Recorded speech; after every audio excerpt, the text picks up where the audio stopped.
तो हम लोग ने कूलम्ब्स लॉ को पढ़ा कि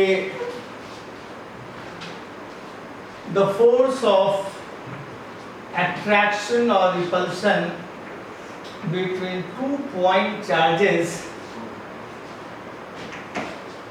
is equal to some constant k q1 q2 by r square। और k का वैल्यू हमने SI यूनिट में डाल दिया 1/4 pi epsilon not q1 q2 by r और 1/4 पाई एप्सिलॉन नॉट का वैल्यू है 9 × 10⁹। हम लोग अभी डिस्कस करेंगे relative strength between gravitational and electromagnetic forces.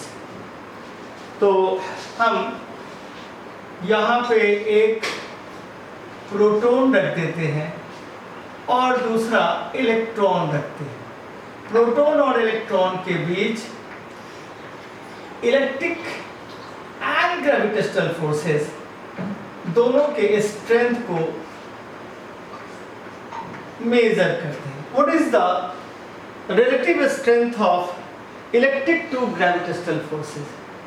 देखिए इलेक्ट्रिकल फोर्सेस यहाँ लगेगा 1/4 pi epsilon naught E by r square और इलेक्ट्रॉन एंड प्रोटॉन के बीच जो ग्रेविटेशनल फोर्स लगेगा वो हो जाएगा G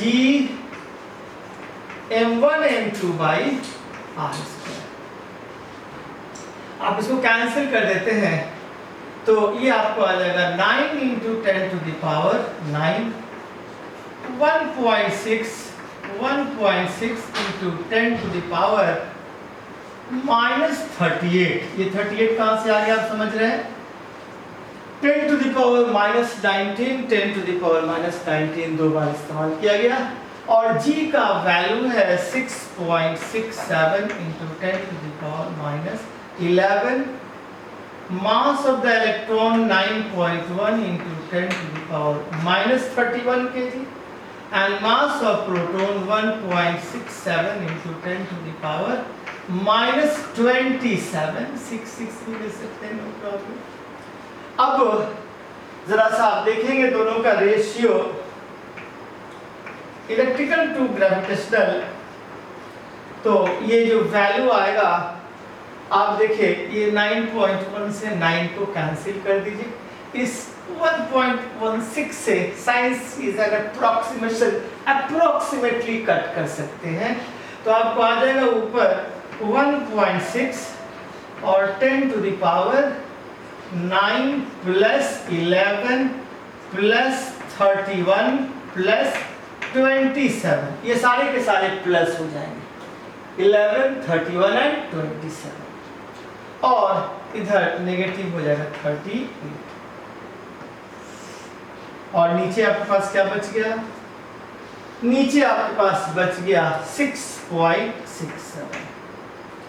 तो ये आपने देखा कि इसका वैल्यू आ जाता है 1.6 × 6.67 10⁻11 और 9 20 और 31 + 27, तो ये 8 और 78 - 38 10⁻40।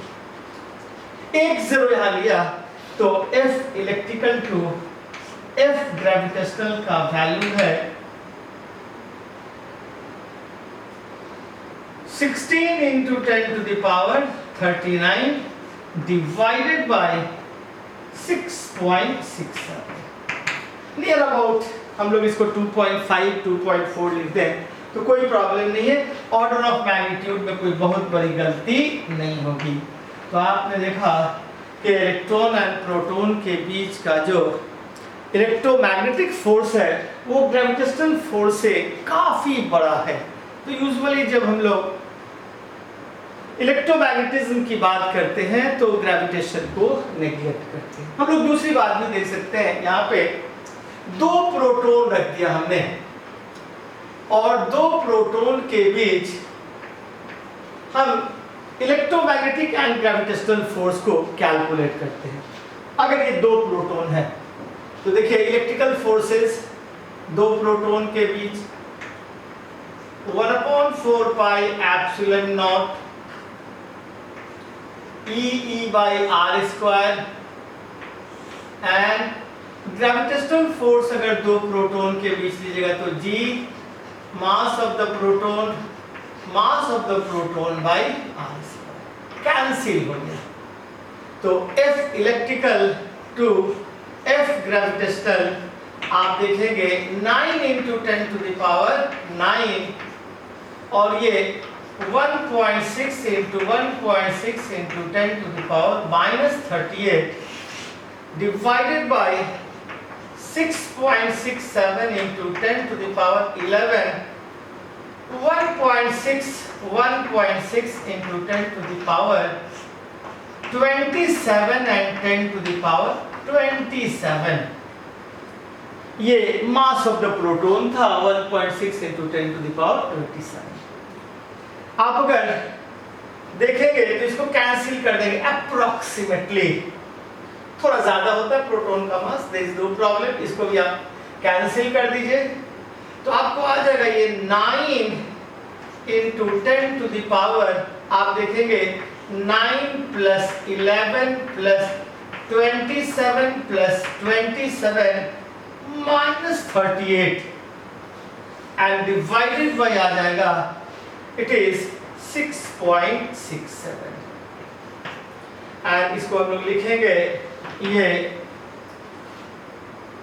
9 + 11 इसको 20 लिख देते हैं, 9 + 11 20 और 27 और 27 7 7 14 के 4 हाथ में 1 3 2 5 2 7 74 -38 14 में से 8 6 ये 3 आ जाएगा तो नियर अबाउट 1.23 एटसेट्रा ये 7 है 10⁻36 यानी दो प्रोटॉन के बीच का इलेक्ट्रोमैग्नेटिक फोर्स उनके ग्रेविटेशनल फोर्स के कंपैरिजन में 10⁻36 टाइम्स ऑफ कोर्स स्ट्रॉन्गर है। सिर्फ हम लोग हर बार कंपेयर कर रहे हैं। अब आप देखते हैं कि एक इलेक्ट्रॉन और एक प्रोटॉन को जब एंगस्ट्रॉम के डिस्टेंस पे देखते हैं तो ग्रेविटेशनल फोर्स का वैल्यू क्या होता है और इलेक्ट्रोमैग्नेटिक फोर्सेस का वैल्यू क्या होता है। Now we are taking proton and electron, this is proton, this is electron, दोनों के बीच की दूरी 10⁻⁻10 मीटर। प्रोटॉन और इलेक्ट्रॉन दोनों के बीच की दूरी 10⁻⁻10 मीटर और हम लोग इलेक्ट्रोमैग्नेटिक एंड ग्रेविटेशनल फोर्स दोनों को देखते हैं। तो ये देखिए इलेक्ट्रोमैग्नेटिक फोर्स क्या है। तो यहां पे इलेक्ट्रोमैग्नेटिक फोर्सेस आएंगे, एफ ई का वैल्यू हो जाएगा 1/4 पाई एप्सिलॉन नॉट E/r²। देखा जाए क्या है फोर्स। तो जो इलेक्ट्रिकल फोर्सेस का वैल्यू है ये है 9 × 10⁻9 और ये है 1.6 10⁻⁻38 और दूरी है 10⁻⁻10 का होल स्क्वायर। यानी इलेक्ट्रॉन एंड प्रोटॉन एक एंगस्ट्रॉम की दूरी पे हैं तो इनके बीच की दूरी क्या है। तो ये जो इलेक्ट्रिकल फोर्स आपको मिला 9 × 10⁻9 ये प्लस है +20 ये चला जाएगा ऊपर और इधर आ गया 1.6 × 1.6 10⁻⁻38। तो आपको जो फोर्स मिला इलेक्ट्रिकल फोर्स ये हो जाता है 9 × 10⁻29 -38 इंटू 1.6 इंटू 1.6। अब आप 38 से 29 को करेंगे तो ये देखिए 9 इंटू 2.56 और ये हो जाएगा 10 टू द पावर 29 से 38 ले लीजिए, 18 में से 9 9 आ जाएगा, तो 10 टू द पावर -9। आप 9 से डिवाइड किए, 9 × 54 के 4 हाथ में 5, 9 × 5 = 45 और 4 × 49 के 9 हाथ में 4, 9 × 18 4 22। तो ये 22.94 इंटू 10 टू द पावर 9 आता है। So it is 2.3 into 10 to the power -8 newton का फोर्स लग रहा है इलेक्ट्रॉन एंड प्रोटॉन के बीच। Now what is the acceleration of electron? Acceleration of electron. Acceleration of electron. It is force by mass of the electron. तो force का जो value है वो है 2.3 into 10 to the power -8 and mass कितना है इलेक्ट्रॉन का? 9.1 इंटू 10 टू द पावर -31। तो आप 31 से 8 को घटाएंगे, 2.3 9.1 10 टू द पावर 31 - 28, 11 में से 8 3, कितना आएगा? 13। तो अगर आप ये 9 दूना 18 करीब करीब ये 2.34 जो भी आ जाए, 23 को मैं डिवाइड करूं 9 से तो 9 दूना 18, 13 में से 8 5 और ये 0 आया, 9 × 5 = 45। तो it is 2.5 into 10 to the power 12 metre per second square.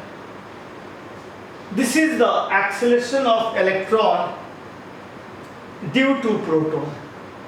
ऐसे यूजुअली अगर हम लोग acceleration of electron gravitational field में देखेंगे तो इट इज 9.8 और 10। तो यहाँ पे देखा कि the acceleration is 10 to the power 11 times more than of course due to gravitational field. अगर आप प्रोटॉन का भी एक्सेलरेशन देखना चाहते हैं इस फोर्स की वजह से, तो acceleration of proton will be 2.3 into 10 to the power -8 divided by 1.66 into 10 to the power -23, sorry 27। तो ये है करीब करीब 23 को 16 से कीजिएगा, 1 है 16, 13 में से 6 7, 16 85। तो it is 1.4 into 10 to the power 27/8, 17 में से 8 9। So again it is the acceleration is 2.3 into 10 to the power 8 और यहाँ 31 - 8 आया था आपका, तो 31 - 8 का वैल्यू कितना हो जाएगा? ये 31 - 8 का वैल्यू यहाँ कुछ हम लोगों ने गलत किया क्या? 31 - 8, 11 में से 8 3 एंड ऑफ कोर्स तो 23 होना चाहिए, यहाँ पे हमने गलत किया, इट इज नॉट 23 होगा, ये 23 होगा। तो 23 को अगर आप करेंगे तो दिस इज 22, ये 22 हो जाएगा, 2.5 इंटू 10 टू द पावर 22। और प्रोटॉन का अगर हम बोलेंगे तो 27/8 इट इज 19। तो ये एक सिंपल सा एग्जाम्पल था कि ये जो आपके force between proton and electron due to gravitational and electromagnetic interactions है, उसका एक छोटा सा कंपैरिजन था। तो हम लोग अगले वीडियो में फिर कुछ और डिस्कस करेंगे इसको। Thank you.